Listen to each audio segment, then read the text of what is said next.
everyone. Thank you for joining us on this edition of The Focus. My name is Farai Mwakutuya. My guest today is Justin Bgoni, Chief Executive Officer of the Zimbabwe Stock Exchange.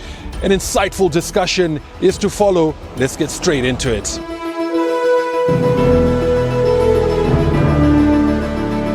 Mr. Justin Bgoni, thank you so much for your time and speaking to us on The Focus. Okay, it's a pleasure. Thank you. Let's get straight into this discussion. If we look at the recent performance of the stock exchange, the main indices and performance stats there don't paint a very rosy picture. Okay. Why are we seeing what we're seeing now? Okay. So I think if you look at the exchange the past 2 years or so, it has been one of the top performing exchanges in Africa. So it swings up and down. Sometimes you get up, sometimes you get down. Then secondly, I think it pays to just general uncertainty in the economy. I mean, there's a lot of things that are happening, policy changes and all the other things. So just the uncertainty, I think, is being reflected on the exchange. Then I think just general liquidity constraints. I mean, the government has done quite a lot of work in terms of constraining liquidity of RTGS in particular, and some of that is showing in the exchange. Some people have spoken to suggest that it is an undervalued market. Do you agree? Okay. So I tend not to comment very much about the valuation or thereabout. But I think if you look at it in terms of US dollar valuation, I think market cap, depending on which rate you use, it's under 3 billion, thereabout. Normally you expect the market to be around 5-6 billion on average. So I think in terms of the market cap, definitely is lower than we expect it to be. But I think in terms of whether it's undervalued or not, it depends on the person who's buying. You've spoken about policies and uncertainty around that. Let's talk a bit about some of the policies that we've seen. For instance, the 40% capital gains tax that has caused some concerns amongst investors. Okay. Maybe begin by telling us what is that meant to achieve, number one, and why are people concerned? Okay. So there's a belief of the government that there's speculation bubble on the stock exchange, and that some of that speculation bubble, the results thereof or the proceeds thereof was resulting in the parallel market, on the foreign market. So what they wanted to do was to stop that speculation. So one way to do that is just taxing. So just increasing the tax, increase the friction. So people are now inclined to hold on for 270 days rather than buy and sell straight away. I think that's what the government wants to do. So so there's two taxes on the market. There's the capital gains withholding tax, and then there's the capital gains tax. So I think people must look at the difference. So we expect that the capital gains withholding tax will remain where it is now, which is around 4%. But then when you then do your calculation at the end of the year, you then apply the 40% to your gains that you have had that are under 270 days. So there's a difference. Capital gains withholding tax and capital gains tax. So we expect that 4% not to change. But at the end of the year, that's when you calculate the 40%. That's the difference. Has there been sort of immediate impact to this? Yeah, I think it's part of the uncertainty that I was talking about. These are changes where then people start thinking, okay, do I need to invest? What does this mean? Or the other things that we are seeing on the market. So that's the impact. The impact is the lower prices that you're seeing as well as the liquidity. Less people buying and selling. Definitely, yes. Is this something that you want to see remaining in place, or do you want to change? You want it reviewed perhaps? So we want this reviewed. So I think what we think the government is doing is that they've got a cocktail of measures to support the RTGS. And we think that once the RTGS is stabilized, it's easier for us to go back to them and say, look, I think that might be an overkill. So because if you look at our trading expenses now compared to others in the region or in the world, we are very much on the high side. So, but I think in the government's eyes, it's a period where there's a lot of uncertainty and they want to stabilize things. So for them, I think the stabilization is more important for them rather than the performance of the exchange. And we're hoping that as the RTGS stabilizes, we can go back to them. And then I think that they want us to do as well is to do surveillance. So they came up with a SI that gives us power to do more market surveillance. So we think that if we do the market surveillance for them and for ourselves as well, that we can go back to them and say, look, we're not doing the market surveillance, the speculation that you're worried about, we've taken care of. Then I think we can ask them to lower that. Do you think that perhaps the markets have been manipulated, for lack of a better term, by speculators? So we run an exchange. Speculation is important. I mean, there's different players that you want in the market. You want speculators and you want long-term investors. But what speculators do is they oil the whole thing. Because if you are a long-term investor and you want out, who do you sell to? Sometimes you sell to speculators. So you want speculators. I think it's more to do with where our country is as an economy, more to do with the stabilization of the RTGS, rather than that speculators are necessarily paid for an exchange. No. I mean, if you look at established markets like New York and everything, I mean, they've got high-frequency traders. High-frequency traders are speculators. They look at the market and they see where there's arbitrage and they take advantage of that. And because of that, there's a lot of liquidity on the New York Stock Exchange. It means even yourself, if you're a long-term investor and you want to sell, there's always a market. So speculators on average are good for the market. Indeed. Yeah. There has been quite a lot of, unfortunately, over the last couple of years, focus that has been put on the stock exchange by the authorities, measures that have been, counter to what you are, trying to encourage people to participate on the market. They have been detrimental. Do you think that that relationship is now being smoothed, that you are finally on the same page and good comms with the authorities? So we're in good comms with authorities, but I think, unfortunately for us, I think what is more important for them now is not necessarily the exchange. What's important for them at the moment is to stabilize the economy, and in particular, stabilizing the RTGS. And we are not the only one who born the brand of this. It's us, it's the banks. You saw with the banks where lending was suspended for a period of time.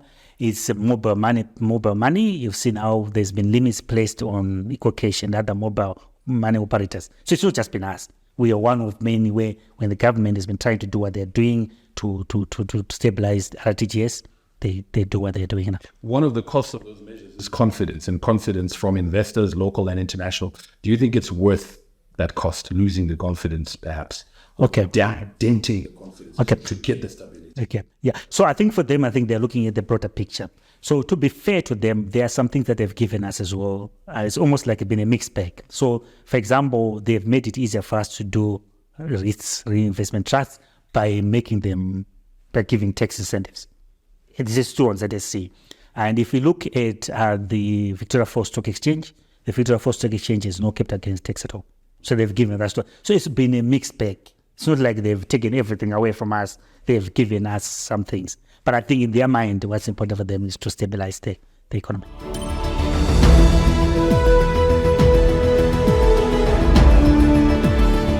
Let's talk a bit about the Victoria Falls Stock Exchange, because you brought it up. Initially, there were concerns that it may cannibalize the Zimbabwe Stock Exchange. Yeah. Are those fears coming to reality? What has been the situation? Okay. So for us, I think we've made it a choice. So a company is a choice whether to list on ZSE or on BFX based on whether they want a US dollar trading or not. And we expect some cannibalization to happen. It did happen.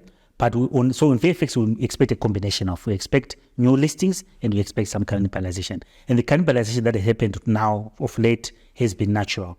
These are companies that were earning US dollar income. So therefore, it makes sense for them to move on VFX. Companies like Padenga, for example. So it made sense. So we expect some cannibalization to happen. But we also expect new listings. Like we did. So we expecting one or two debt listings, which is something that we have in the market, US dollar debt listings. We expect quite a few of them. We expect them to come from the mining sector. We expect some in the agricultural sector that we believe will come.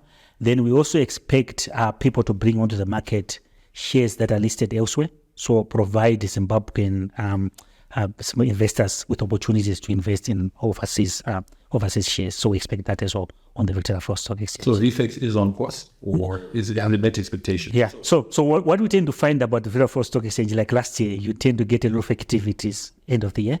So we are confident. So far, there's been 3 new listings that has been approved by the board that we expect to list in September. And given our pipeline, we think by end of the year will be around 10 to 12 listings on the exchange. Indeed. Yeah. Old Mutual and PPC counters. Yeah. What's going on with those? So we have a solution now. That is in the final stage of being approved by the Securities Commission.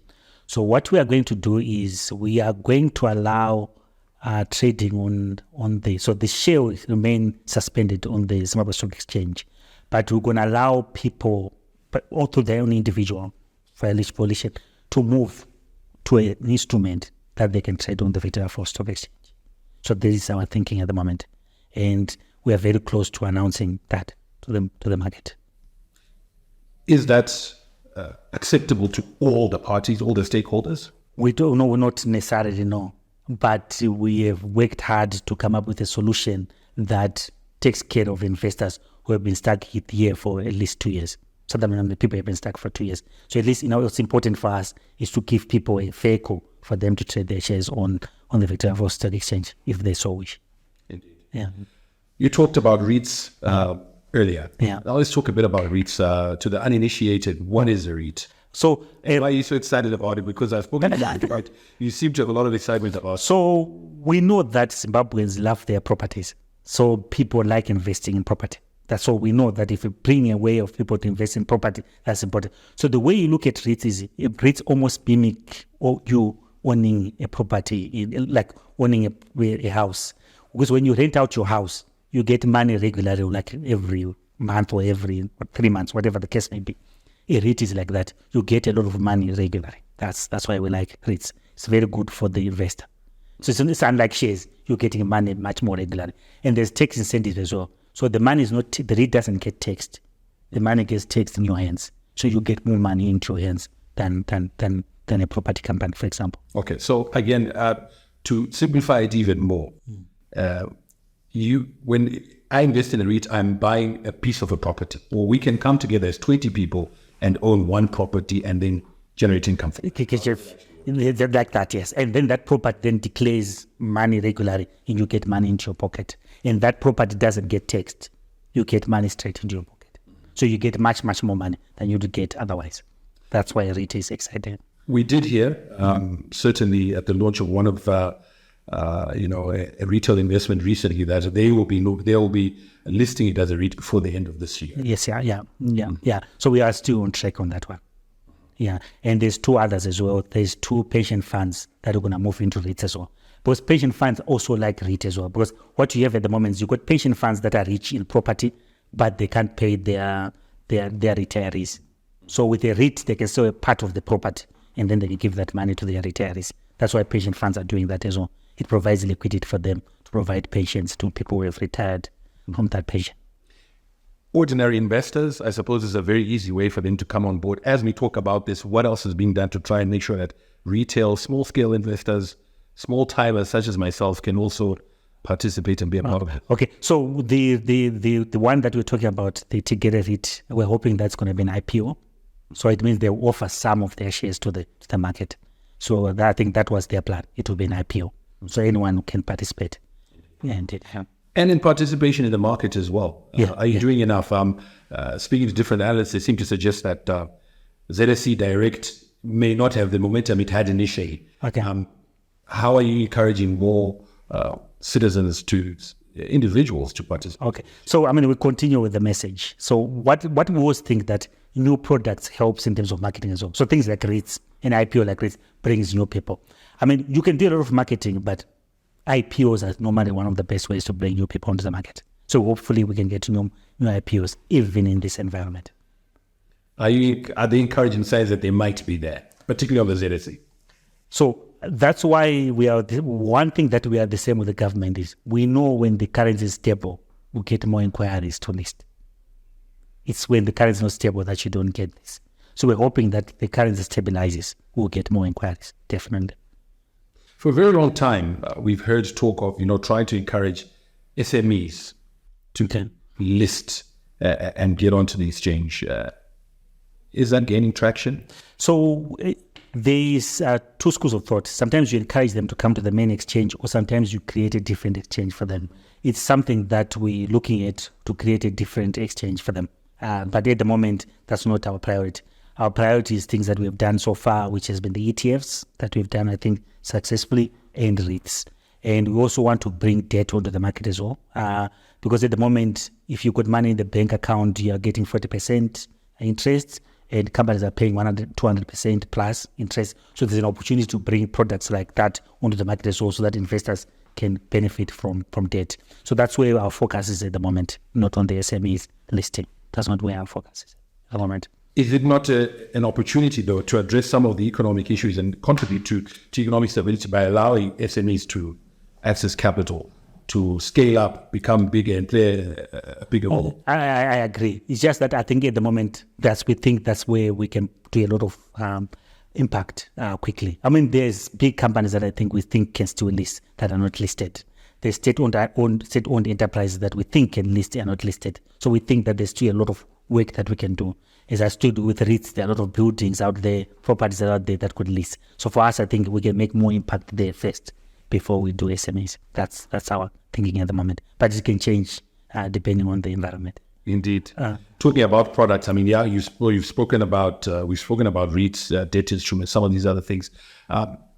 What else is being done to try and deepen the market? Is there scope for other products to come along? Yeah. So I think one of the things that one of our committee has done is derivatives. I think something that we can do as well as a matter of understanding. And one other thing that we're trying to do as well is we're trying to do a commodity exchange for minerals. So you're going to be able to buy and sell Zimbabwean commodities on the Victoria Falls Stock Exchange. So some of the things that we are looking at. Then one other product that we are in the early stages of doing is we want to do contract for differences, or CFDs. CFDs, I think what people call it forex trading. I think that's the street language. So we want to do that on the Victoria Falls Stock Exchange. And we've done quite a lot of work in terms of getting approvals on that. And the reason why we are doing that is we know that Zimbabweans have lost money from foreign companies coming in to do forex trading. So we think if we can come up with a mechanism for that to happen in Zimbabwe, we can protect Zimbabwean investors. So that's something that we are working on as well. So those are some of the products that we are looking into.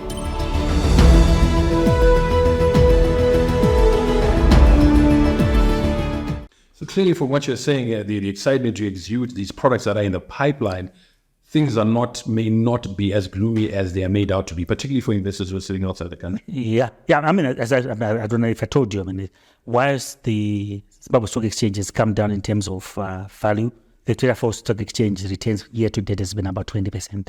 So it's not doom and gloom. We believe that we can grow the Victoria Falls Stock Exchange and it can work for people. And you are vindicated. I mean, clearly, this is vindicating your thought process in terms of doing that. You're doing that, yes. So we're comfortable. It's Zimbabwe, right? You get ups and downs, but we're comfortable, yes. Okay. I just want to talk a bit again now, just looking at the outlook.